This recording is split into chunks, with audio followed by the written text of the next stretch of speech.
Magandang hapon o. Andito ako sa ilalim tuloy ngayon. Nandaan ko yung edit ko.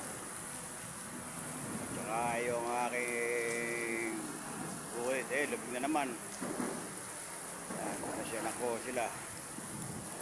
Edit namin. Ang alaga ko.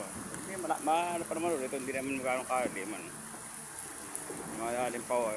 Bagya-bagya lang. Hapon sa dangkal. Ikaw, ang butang hagunay po ito. Tapos ang hagunay kalumpit. Gino ang tubig na galing po siya ito sa Liposo. Yung palibag. Yan po nagagaling tubig. Yan papunta po ng hagunoy. Kalumpit. Yan po magagat tubig ngayon.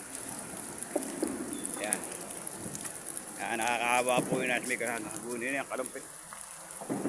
Yan po yung aking patay sa berde ko. Kapatayin. Malaki-laki na, ayan o. Medyo nakikita na sa ano, ayan o, ang inakay ko, ayan.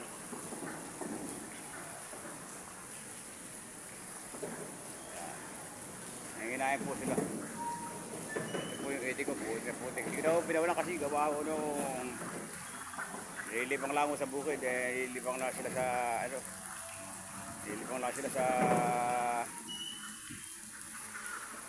lawin na lang ko eh. Kinuha ko, kinulong ko na lang po.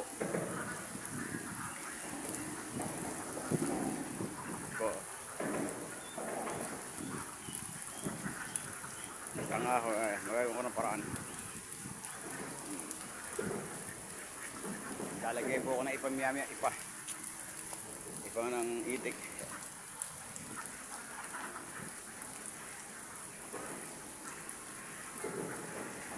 Wala akong ilan piraso. Ano yung kulong ko. Ayan.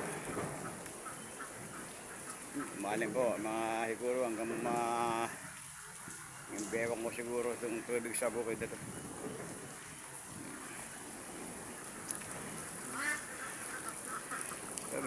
May nasutan pala yung iti ko din pero i-ayos ko yun nga.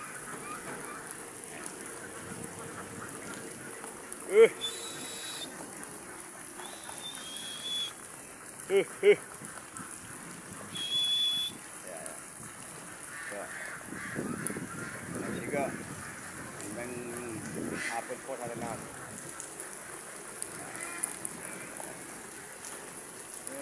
Yung dating tubig, narabi na ba't naman ngayon. Kaya nga, atras ko ng konti, hindi ko para